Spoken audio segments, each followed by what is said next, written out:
अखेर ठाकरे बंधूंच्या युतीचा मुहूर्त ठरला। उद्या शिवसेना, उभाटा आणि मनसे यांच्याकडून युतीची अधिकृत घोषणा होईल। मुंबई महापालिकेत एकूण 227 प्रभाग आहेत। पालिकेची निवडणूक 15 जानेवारीला होईल। शिवसेना, उभाटा मुंबई महापालिकेच्या जवळपास 150 ते 160 जागा लढवेल असा अंदाज आहे। मुंबईत विधानसभेचे एकूण 36 मतदारसंघ आहेत। प्रत्येक मतदारसंघात पालिकेचे साधारण 6 प्रभाग येतात। प्रत्येक मतदारसंघात मनसे 2 जागा लढवणार आहे। त्यानुसार जागा वाटप झाल्याची माहिती सूत्रांनी दिली आहे। शिवसेना, उभाटा आणि मनसेची युती झाल्याची घोषणा लवकरच करावी, जागा वाटप पार पडेल अशी उद्धव ठाकरेंच्या जवळच्या नेत्यांची भूमिका होती। यासाठी संजय राऊत सर्वाधिक आग्रही होते।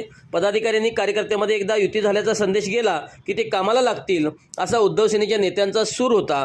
पण राज ठाकरे यांनी आस्ते कदम धोरण स्वीकारलं।